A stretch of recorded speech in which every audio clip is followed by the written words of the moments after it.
Hello everyone. Today I want to show you a new farm, and this time it's a pumpkin farm, what you can see in the background.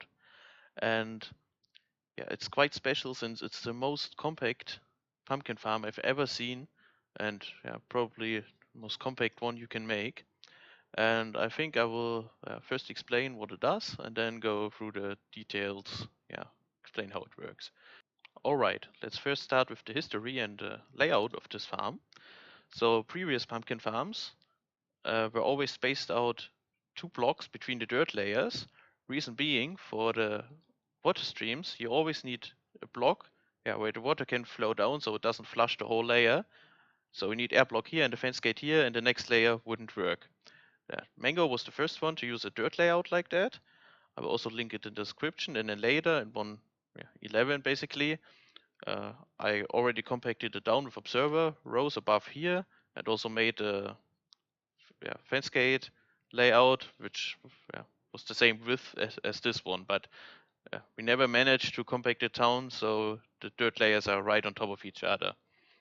And I actually managed to do it with a quite weird water stream layout, as you can see here. So the water streams are offset by a block, but the pumpkins aren't.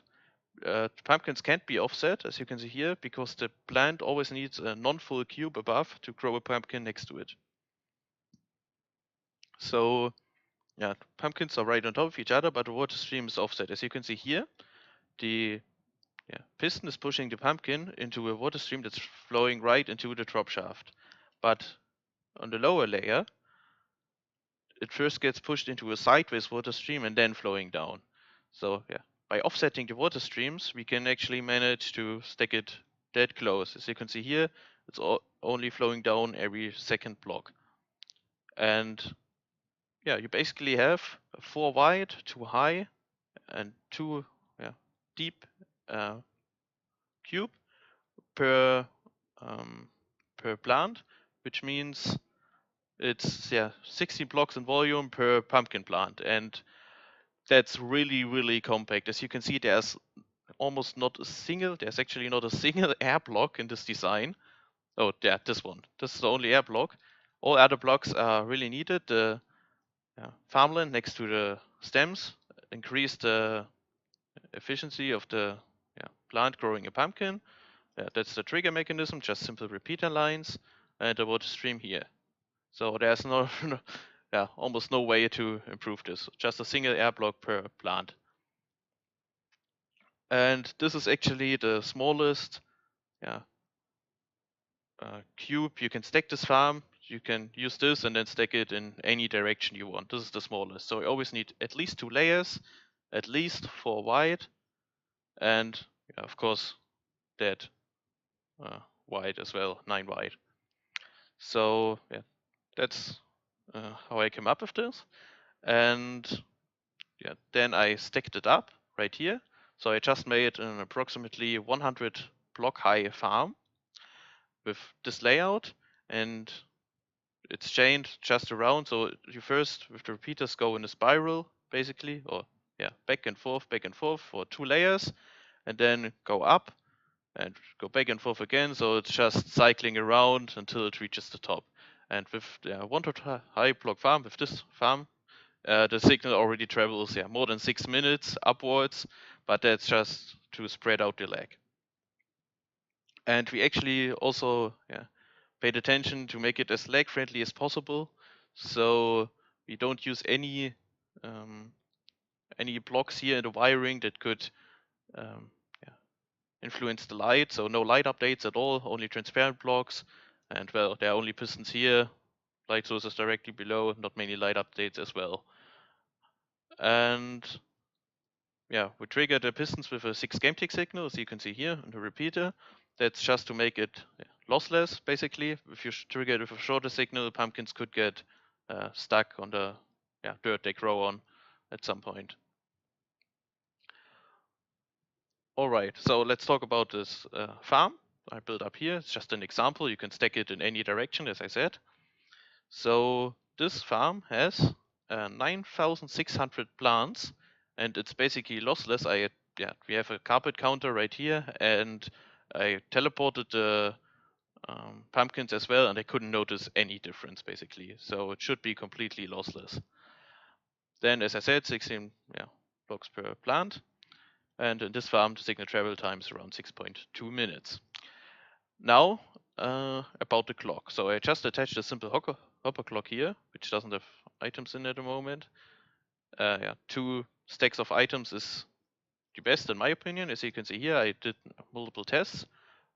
First with 1 stack that triggers the farm approximately every 50 seconds. And with that, with this cube, it's not really that big. If you look at it, you already get 54,000 pumpkins per hour. And that's, I calculate the efficiency per plant, that's 5.7 pumpkins per plant per hour, and same for the volume. Then with double the items, so only triggers every 100 seconds, you get almost 51k pumpkins per hour, which in my opinion is the best compromise between lag and speed. So you can see this is like 3 to 4k faster, but you have to trigger twice as often. So right here you get 5.3 pumpkins per plant per hour, and then I tried double of that again, but then the speed is really decreasing. As you can see, it's like 8k faster per hour. So I would run it somewhere between 1 and 2 stacks in this hopper clock. And collection, quite simple, just put the streams here, collect it at any point you want. Alright, since the water stream layout and also the fence gate layout is quite special and not that trivial to build, I've built up some things to make it easier for you, so we'll just show you how to build this now. Okay, let's start with tutorial basically. So the first thing you have to do is placing these fence gates. Since as you can see it's always too high, 2 fence gates on top of each other, then a gap, another 2 fence gates, and the next layer is offset. And placing these by hand is quite tedious because you always need a block below. That's why I came up with this machine. So you first place with a gap of 8 blocks in between, place these towers or fence gates. You just, with a beacon it's even easier, you just go on top here, jump up, and then just hold right click, down. And you already placed this pillar. But now we have to offset these fence gates every second layer. And for that, I just built this flying machine. It's quite easy. We can launch it. We built one flying machine here and the next one 4 blocks higher, basically. And this flying machine will pull out one fence gate and move it 1 block over. And like that, as you can see here, you get this fancy pattern. Then, when you have all the fence gates ready, we'll place all the other blocks around. So basically the dirt, the glowstone, the pistons, and the building blocks where you can place the repeaters on. To convert these dirt blocks to farmland, I would suggest you to just place a water block here, so they will stay as a farmland. It won't get converted back to dirt again. And then you can already start with the water setup. So what you do is you get a bucket and water buckets basically, and just a scaffolding block. Just use lime because it's instant mine. And then you start. You first place some scaffolding blocks every second block in between the fence gates, like that. And then you start with the water. Then you just place water next to the slime block. You can do that everywhere. So the water won't flow down directly here, but will flow down to the next one, to the next hole. And like that we get the sideways water streams. And then you just punch that block, and your water stream setup is ready. And then you can start just placing your pumpkin seeds between the pistons, some carpet or also flowers work or ant rods above this farmland, so it can't convert back to dirt, so the plant can grow a pumpkin on here. Just use carpets, they look the best and quite easy to get. Plant your pumpkins, and then you can do the same for the next layer. And the next layer has to be 1 block offset, obviously, so you don't place the water source right here, but here. And yeah, that's how you make the water stream layout. It's actually quite simple. You don't need a bucket every single block as in previous farms, just every 4th block. So it's actually easier to build, in my opinion, even though it looks more complicated. Yeah, and then you just repeat this in any direction you want, and you have your farm. Then about the wiring, in this farm, as I said, we just have it going back and forth, and then go 1 layer up, back and forth.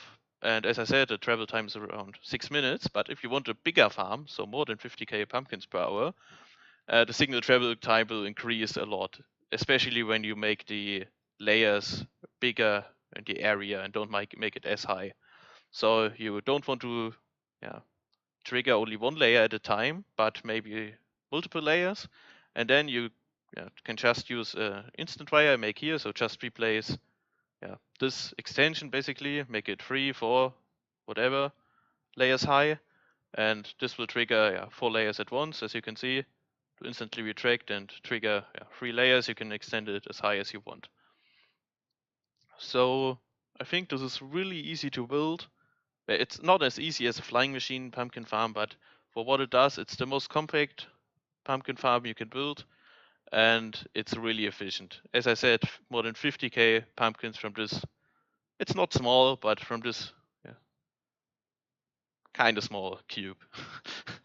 So I hope you like it. I hope the explanation was, you could understand how to build a water stream and a flying machine and everything. I will link a Word download in the description. And hope you build it in your survival world, because it's a really good farm. Also, shout out to XCOM and Oreo, who helped a bit with stacking this up. So we actually built this in XCOM stream. He wanted an efficient pumpkin farm, and I just came up with this water layout. So hope you like it. Leave your feedback in the comments, and see you next time.